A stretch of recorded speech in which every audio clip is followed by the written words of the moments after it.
Good morning student. आइए start करते हैं मल्टीमीडिया की क्लास। मल्टीमीडिया की क्लास में प्रीवियस वीडियो में हमने देखा था कि हमारी फर्स्ट यूनिट कंप्लीट हो गई, जिसके अंतर्गत introduction of multimedia, area of multimedia, need of multimedia, application of multimedia, then HTML, RTF, text, सारे कंपोनेंट हमने आपको पढ़ाए और बताए। Simple create presentation in multimedia using PowerPoint भी पढ़ा, टूल्स के बारे में पढ़ा, हाइपर मीडिया भी पढ़ा, interactive multimedia, non interactive multimedia, ये सारे वीडियो हम देख चुके हैं। जिन लोगों ने नहीं देखा है, मेरे ये सारे आंसर के लिए जो भी मैंने टॉपिक बताए उनके लिए प्रीवियस के वीडियो देखो। अब हम स्टार्ट करने वाले हैं सेकंड यूनिट। सेकेंड यूनिट में आज जो हम स्टार्ट कर रहा है सेकेंड यूनिट में वो टॉपिक है हमारा साउंड। सेकेंड यूनिट क्योंकि हमारे सिलेबस में जो स्टार्ट हो रहा है साउंड से, तो आज हम सीखेंगे व्हाट इज साउंड, साउंड क्या होता है, मल्टीमीडिया प्रोजेक्ट में इसका क्या इंपॉर्टेंस है और कैसे इसको यूज करते हैं। ओके, एक कंपोनेंट हमारा मल्टीमीडिया का पूरी तरह कंप्लीट हो गया जिसका नाम है टेक्स्ट। हमने सीखा टेक्स्ट डिजाइनिंग, सॉफ्टवेयर भी हमने बताया, टेक्स्ट डिजाइन करके भी आपको मैंने दिखाया। तो अब टेक्स्ट के बाद जो दूसरा हमारा एलिमेंट है मल्टीमीडिया का वो है साउंड। आइए स्टार्ट करते हैं। To now start the sound component of multimedia. तो मल्टीमीडिया फर्स्ट जो साउंड है हमारा, इंट्रोडक्शन टू साउंड, मैंने हेडिंग डाला है, बोल सकता हूँ व्हाट इज साउंड, साउंड क्या है। तो एक एक करके हम इसको सीखेंगे कि साउंड हमारा क्या है, कैसे यूज कर सकते हैं हम साउंड को। ओके, तो देखिए, vibration in the air create the wave of pressure that are perceived as sound. सीधी बात मैं करूं, वाइब्रेशन होना, वाइब्रेट होना, वेव पे, हवा पे जब वाइब्रेट होता है तो एक क्या बनता है, प्रेशर, और उस प्रेशर से जो जनरेट होता है वो क्या होता है। ओके, कैसे sound compresses of spoken word, जो साउंड हो सकते हैं वो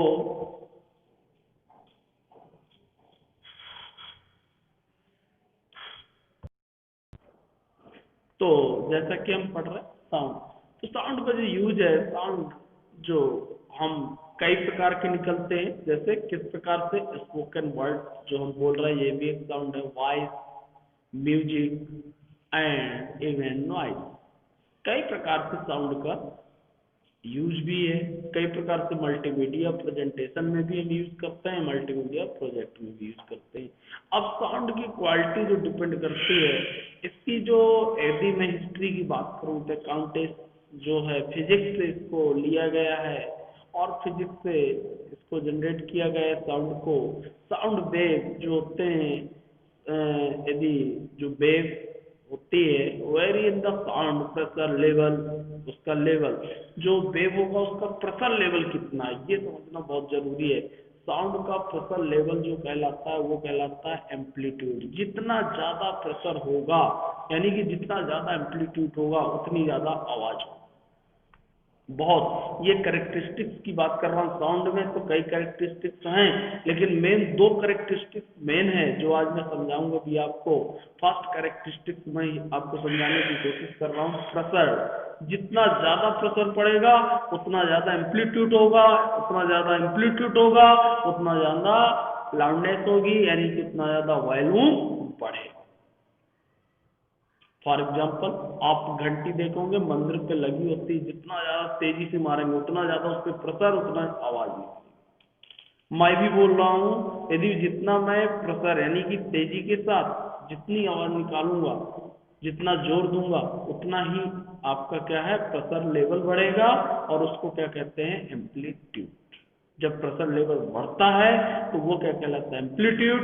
और एम्पलीट्यूड कैरेक्टरिस्टिक्स को एडिट करने पे, बढ़ाने पे इफेक्ट किस पे आएगा, आवाज को। यदि हम एम्पलीट्यूड बढ़ाते हैं किसी भी साउंड की तो उसकी आवाज बढ़ेगी। ऐसा मैं क्यों बता रहा हूँ, क्योंकि अभी हमें सॉफ्टवेयर यूज करना है, साउंड को एडिट करना सीखना है, साउंड में एडिटिंग सीखना है। यदि आपको कैरेक्टरिस्टिक्स नहीं मालूम है तो आप साउंड में एडिटिंग नहीं कर सकते हैं। अब आपको साउंड बढ़ाना है, आवाज बढ़ानी है, कौन सी कैरेक्टरिस्टिक्स यूज होगी आपको पता ही नहीं होगा। यदि हमको आवाज बढ़ानी है तो हमको एम्पलीट्यूड बढ़ाना होगा। ओके, देन फ्रीक्वेंसी, दूसरा जो है फ्रीक्वेंसी और पिच, उसको हम फ्रीक्वेंसी कह सकते हैं या तो पिच कह सकते हैं। दो ही इफेक्ट हैं, एम्पलीट्यूड बढ़ाने से साउंड की आवाज बढ़ेगी, वॉल्यूम बढ़ेगा। तो फ्रीक्वेंसी और पिच से क्या होगा, यदि हम फ्रीक्वेंसी को चेंज करते हैं तो क्या इफेक्ट पड़ेगा, ये भी मैं आपको बता रहा हूँ, आगे आपको कैरेक्टरिस्टिक के रूप में दिखाऊंगा कैसे। यदि मैं फ्रीक्वेंसी या पिच को बढ़ाता हूँ तो साउंड जो फास्ट होता है, स्लो, बोलने के तरीके के अंदर है। जैसे मैं जोर से चिल्ला रहा हूँ, ये मेरा एम्पलीट्यूड है, एम्पलीट्यूड बढ़ रहा है और एम्पलीट्यूड पे प्रेशर पड़ रहा है। यदि इसी को मैं कम करूंगा तो एम्पलीट्यूड कम हो जाएगा, धीरे बोलूंगा एम्पलीट्यूड लो हो गया, और लो और लो। जैसे जैसे मैं तेजी बोलते जाऊंगा एम्पलीट्यूड हमारा क्या होता जाएगा, बढ़ता जाएगा। ओके, दूसरी बात, अब फ्रीक्वेंसी या पिच की यदि मैं बात करूं तो कई बार आप फॉरवर्ड कर दें, आप मोबाइल पे भी ऑप्शन होते हैं, कई सॉफ्टवेयर हैं, आप रिकॉर्डिंग करते हो उसको फॉरवर्ड करने की प्रोसेस होती है। यदि कोई व्यक्ति तेजी के साथ बोल रहा है, बहुत जल्दी जल्दी जल्दी जल्दी आ जाओ आ जाओ, तो वो आपका क्या है, फ्रीक्वेंसी बढ़ गई। यदि वो धीरे धीरे बोल रहा है तो फ्रीक्वेंसी क्या हो गई, कम हो गई। या मैं पिच की बात करूं तो पिच कम हो गई। फ्रीक्वेंसी से क्या होता है, उसकी स्पीड पे अंतर आता है कि वो बोलता कैसे है। तो साउंड की कैरेक्टरिस्टिक्स है, यदि हमको उसकी स्पीड पे कोई इफेक्ट डालना है तो हमको किस पे छेड़खानी करनी पड़ेगी, उसकी फ्रीक्वेंसी और पिच पे। यदि हमको उसकी आवाज पे कोई इफेक्ट करना है तो हमको किस पे करना पड़ेगा, एम्पलीट्यूड पे या ठीक। या आप कैसे साउंड को एडिट करना चाहते हैं। तो मेन कैरेक्टरिस्टिक्स मैंने अभी दो बताई, फिर आगे और मैं समझाऊंगा कौन सी, एम्पलीट्यूड और फ्रीक्वेंसी। अभी हम देखते भी हैं क्या इफेक्ट पड़ता है एम्पलीट्यूड और फ्रीक्वेंसी। ओके, फिर आगे बात करूं मैं अकाउंटेंट, जो फिजिक्स की एक ब्रांच थी, is the branch of the physics that studies sound. इसको साउंड की स्टडी किसने किया, जैसा कि मैंने बताया था, एक आपकी फिजिक्स की ब्रांच थी, उसने इसके बारे में आपका क्या किया, स्टडी किया। साउंड प्रेशर लेवल, हम कैसे पता करेंगे साउंड में कितना प्रेशर लेवल, यानी कि उसका एम्पलीट्यूड कितना है, ये कैसे पता चलेगा। उसके लिए मापने की यूनिट होती है, इकाई होती है। देखिए साउंड प्रेशर लेवल, जिसको हम क्या कह सकते हैं, लाउडनेस या वॉल्यूम। और प्रेशर लेवल किससे बढ़ता है, मैंने पहले बताया, साउंड प्रेशर लेवल एम्पलीट्यूड से बढ़ेगा घटेगा, यानी कि साउंड का प्रेशर लेवल जो लाउडनेस है, वॉल्यूम है, जो बढ़ेगा घटेगा एम्पलीट्यूड से, उसको नापा किसमें जाएगा, मेजर्ड इन डेसिबल। उसको किसमें नापते हैं, साउंड को डेसिबल में। जितना डेसिबल बढ़ाते जाएंगे उतना ज्यादा साउंड चलने लगेगा। चलने का मतलब तेज भगेगा नहीं, उसकी आवाज उतनी दूर तक जाएगी। जैसे डीजे होते हैं, बोलते हैं ना इतने डीबी में चलाना, इतने डेसिबल में चलाओ। जितना ज्यादा डेसिबल आप बढ़ाओगे, यानी कि एम्पलीट्यूड बढ़ाओगे, उतनी दूर तक उसकी आवाज सुनाई देगी। यदि आप डेसिबल कम करेंगे, साउंड का प्रेशर लेवल कम करेंगे, उतनी कम आवाज सुनाई देगी, उतने कम दूर तक। लेकिन यदि मैं फ्रीक्वेंसी बढ़ाऊंगा, जस्ट फ्रीक्वेंसी से आवाज नहीं दूर तक जाएगी, ना आवाज बढ़ेगी, लेकिन आवाज जो मैं बोल रहा हूं उतनी फास्ट चलने लगेगी। यदि फ्रीक्वेंसी कम कर दूंगा तो रो रो के चलने लगेगा, धीरे धीरे। अभी सीखेंगे भी हम, फ्रीक्वेंसी में रो रो के चलने लगेगा। यदि फ्रीक्वेंसी में तेज कर दूंगा तो बहुत तेजी तेजी बोलने लगेगा। जो व्यक्ति बहुत तेज बोलते हैं उसका कहा जाता है उसका फ्रीक्वेंसी लेवल हाई था। जो व्यक्ति बोल नहीं पाता, अटक अटक के बोल रहा, धीरे धीरे बोल रहा, उसका फ्रीक्वेंसी लेवल क्या है, कम। और जो बहुत आवाज करके बोलता है, बहुत दूर तक सुनाई दे, बहुत तेजी तेजी से बोले, उसका क्या है, एम्पलीट्यूड बढ़ा हुआ है, उसका एम्पलीट्यूड बढ़ा हुआ है। और यदि वो आज बहुत धीरे धीरे बोल रहा है कि अगला व्यक्ति सुन भी ना पाए, बहुत धीमा बोलता रहता है कई लोग, या हम भी आपस में जब बात करते हैं बहुत धीमे करते हैं, तो वहां पे आपका एम्पलीट्यूड क्या हो जाता है, लो हो जाता है। तो एम्पलीट्यूड को घटाया बढ़ाया जा सकता है, वो अपने अकॉर्डिंग हम एडजस्ट करते हैं, ये आपको भी मालूम है। जैसे डीजे में एडजस्ट किया जाता है, कम जगह है, कम तेज बजाना है कि धीमा बजाना है, तो हम एम्पलीट्यूड तो एडजस्ट करते हैं। लेकिन किसी व्यक्ति की फ्रीक्वेंसी और पिच को एडजस्ट करना मुश्किल होता है। यदि उसकी आदत ही है तेजी तेजी बात करने की, तो उसकी फ्रीक्वेंसी को आप सुधार नहीं सकते। एम्पलीट्यूड को भी सुधारा नहीं जा सकता, लेकिन हम उसके एम्पलीट्यूड को चेंज कर सकते हैं, फ्रीक्वेंसी चेंज करने में ज़्यादा प्रॉब्लम है। ठीक, तो ये मैंने इंट्रोडक्शन आपको बताया। नेक्स्ट ये देखिए, थोड़ा सा एक इमेज के माध्यम से समझाने की कोशिश किया साउंड कैसे जनरेट होता है। जैसे मैंने अभी बताया, well something vibration in the air, ऐसे आप जब बजाते हैं तो इसमें क्या होता है, वाइब्रेट होता है। जब ये वाइब्रेशन होता है किसी भी ऑब्जेक्ट पे वाइब्रेट होगा तो वेव ऑफ प्रेशर, प्रेशर किस में पड़ता है, वेव में। और ये जो हमारे ईयर होते हैं, ear drum will be translate this change the wave form of the sound. और जो एयर होते हैं, तो ये ईयर वो क्या करते हैं, इस वेव को ट्रांसलेट कर देते हैं किसमें, साउंड। ये देखो, ये वाइब्रेट आप देख सकते हैं। ये जैसे हमने बताया something vibrate in the air, air में वाइब्रेशन आपका चला, और wave of the pressure, pressure पड़ा किस पे, वेव पे। जब वेव पे प्रेशर पड़ेगा तो यहाँ पे एयर जो ड्रम्स हैं will translate these changes in the wave form.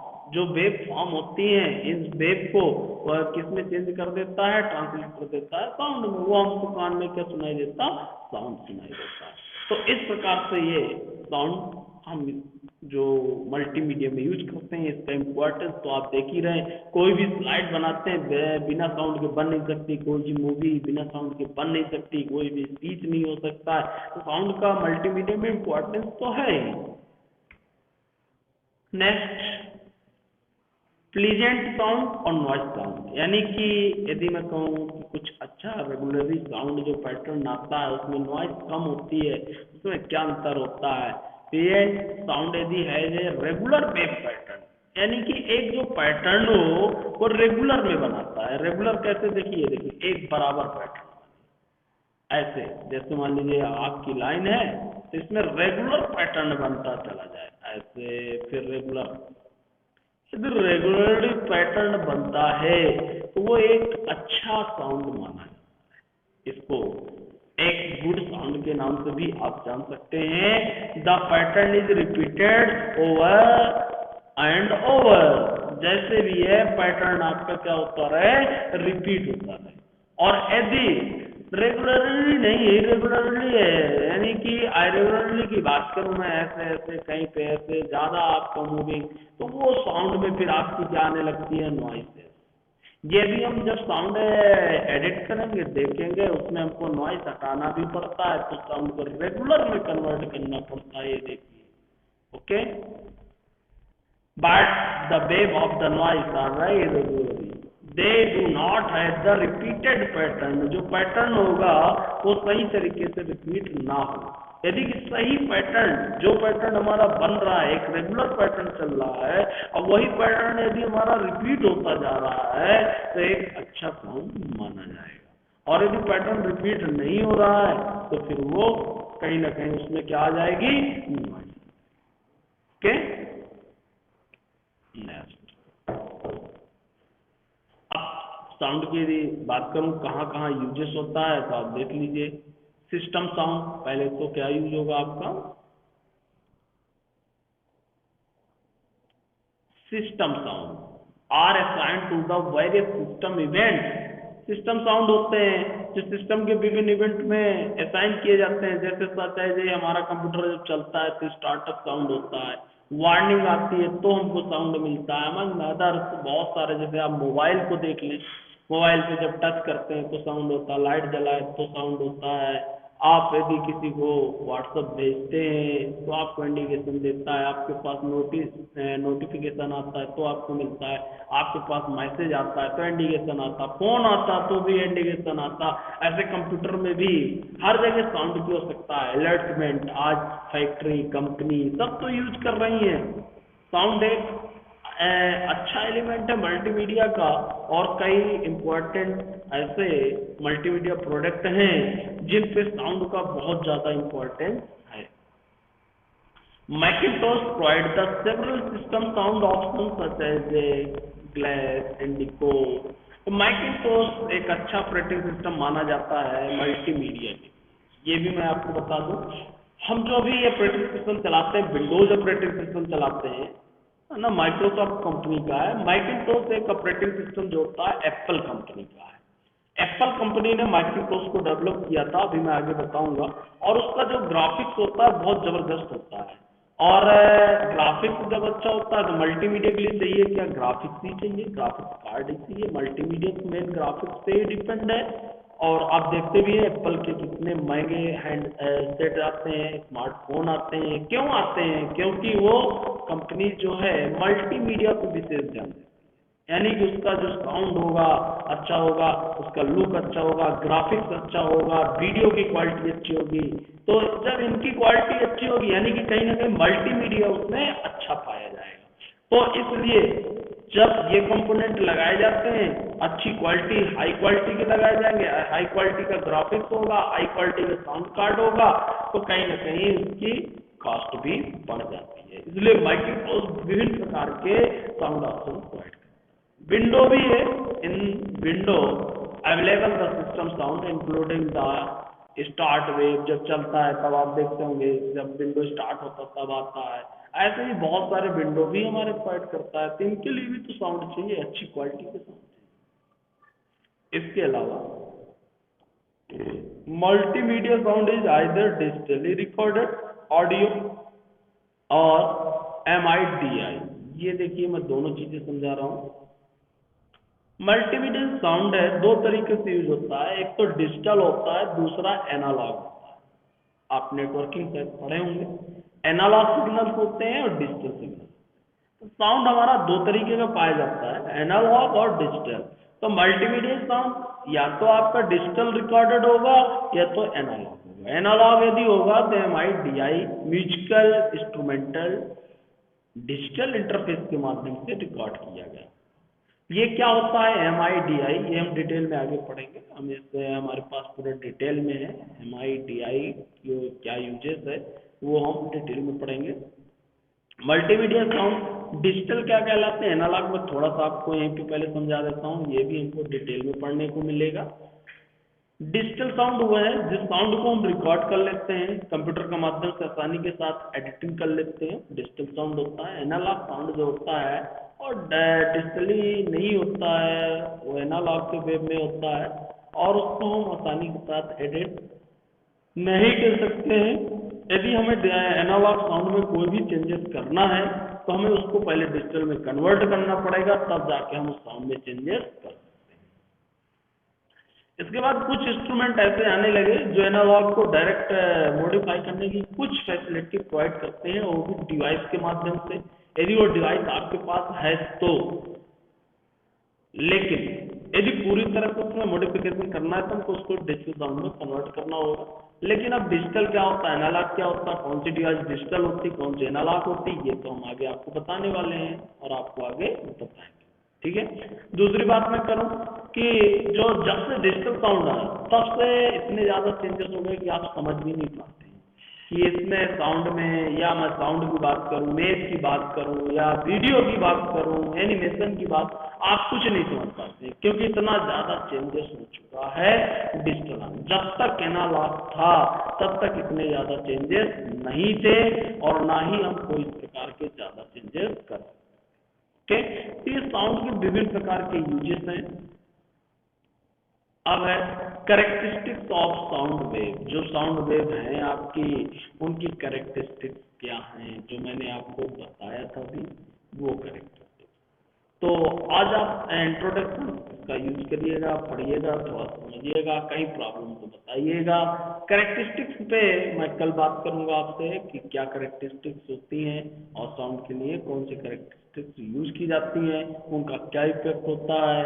साथ में मैं आपको ये भी बता दूं कि कैरेक्टरिस्टिक्स के साथ साथ आपको मैं साउंड सॉफ्टवेयर का डेमो भी दूंगा, जिसमें साउंड से रिलेटेड हम एडिटिंग भी सीखेंगे, साउंड को चेंज करना भी सीखेंगे और उसकी जो कैरेक्टरिस्टिक्स हैं उन पे मॉडिफिकेशन करके हम आसानी के साथ उसको चेंज कर सकेंगे और उसके इफेक्ट को भी सीखेंगे। ओके, तो आज की वीडियो यहीं पर मैं क्लोज करता हूँ।